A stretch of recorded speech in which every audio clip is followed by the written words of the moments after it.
Most people will die with their potential still inside them, not because they weren't talented enough, not because they didn't have the opportunity, not because life was too hard or the odds were too strong, because they listened to a voice, a quiet, persistent, convincing voice that told them they weren't ready, that they weren't good enough, that someone else was more qualified, that now wasn't the right time.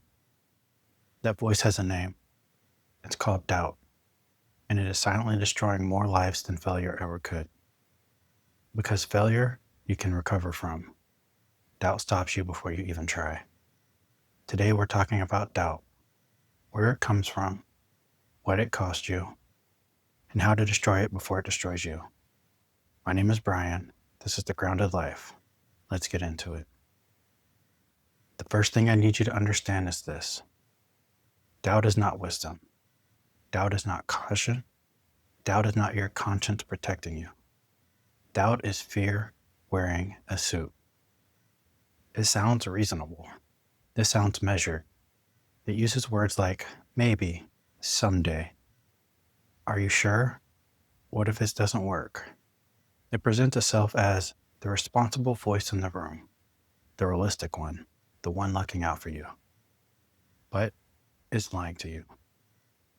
Napoleon Hill understood this over 100 years ago.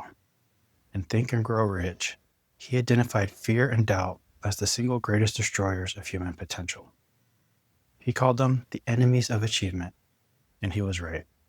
Hill wrote about what he called the negative committee, the voices inside your head that meet without your permission and vote against everything you're trying to build. They vote against your business idea. They vote against the promotion you want to go for. They vote against the relationship, the move, the dream, the leap of faith. Here's what I want you to do with that committee. Fire every single member. Today. You did not elect them. You did not give them authority over your life. And you do not have to keep listening to them. Doubt is not protecting you. It's containing you. And there is a difference. Let me tell you about a moment where doubt almost won. I had been a nurse for almost a year.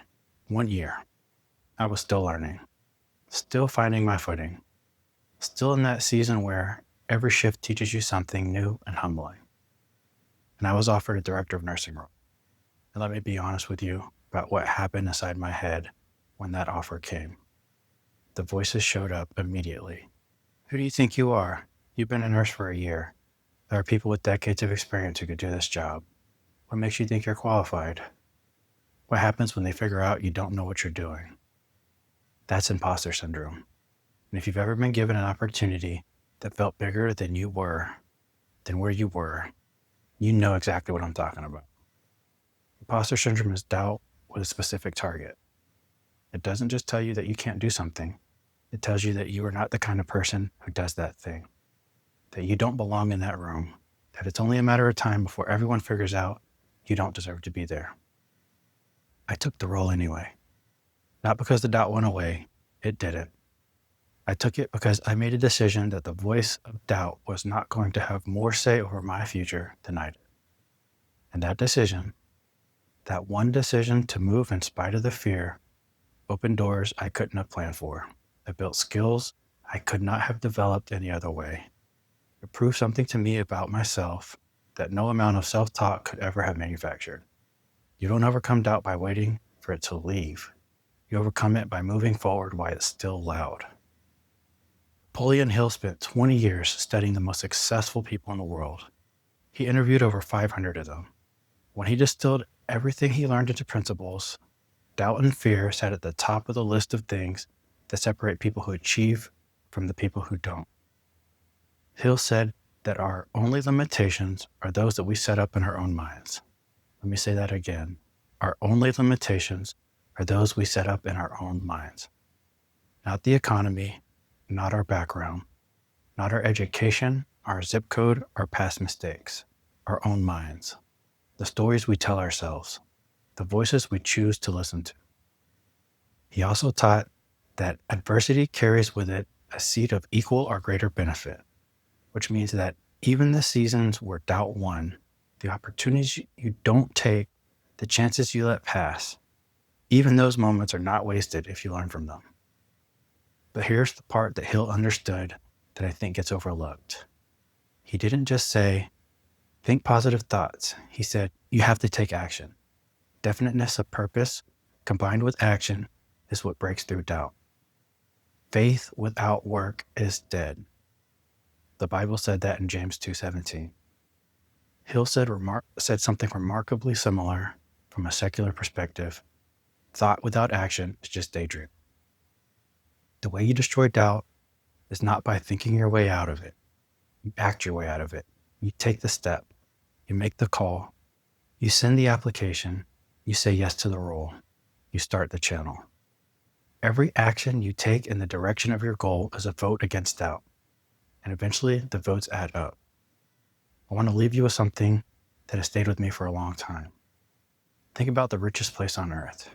You might think of Wall Street, Silicon Valley, some oil field in the Middle East. But the richest place on earth is the graveyard.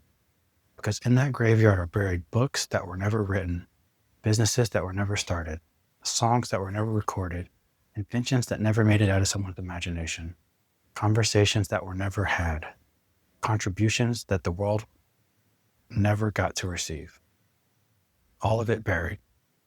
Not because those people weren't capable, because doubt convinced them to wait, to play it safe, to be realistic, to try later, to not risk it. And later never came. I don't want to add my potential to that graveyard. I don't want you to add yours to the graveyard. The world needs what's inside of you. The people in your life need what you're capable of. God did not put that calling, that dream, that ability in you so it could quietly die inside while doubt kept you comfortable and small. 2 Timothy 1:7 says, God has not given us a spirit of fear, but of power and of love and of sound mind. Fear is not from God. Doubt is not from God. The voice that tells you that you are not enough, that is not the voice of your Creator. That is the voice of the enemy of everything you are meant to become. You were not built for small. You were not built for safe. You were built for purpose, and purpose requires courage. Let me bring this home with 3 things I need you to do. Number 1, name the doubt.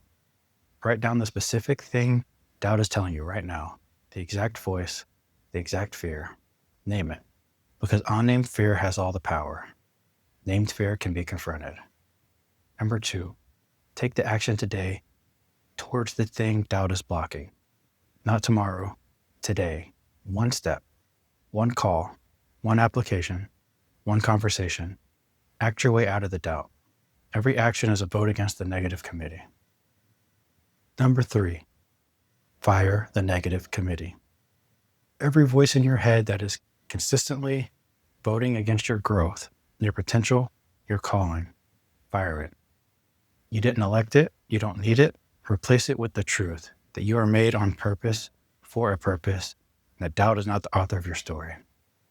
Here's your action step. Write down the one thing doubt has been keeping you from. Then write down 1 action you can take this week toward it. Do the action. Report back in the comments. I want to hear what you said. I took a director of nursing role 1 year into my nursing career because I refused to let doubt write that chapter for me. Was I nervous? Absolutely. Did the voice show up? Every single day. But I showed up louder. That's all this is. Not the absence of doubt. Not some magical confidence that some people have and others don't. Just a daily decision to show up louder than the voice that's trying to keep you small. You can do that, starting today. This video hit you where you needed it. Hit subscribe and leave a comment below. Tell me 1 thing doubt has been lying to you about. I read every single one of your comments, and it might be exactly what someone else needed to see today. Next, we're going to talk about the morning routine that keeps me grounded, focused, and faithful, and how to build one that actually works for your life. You don't want to miss it. Thanks for being here. God bless you, and I'll see you in the next one.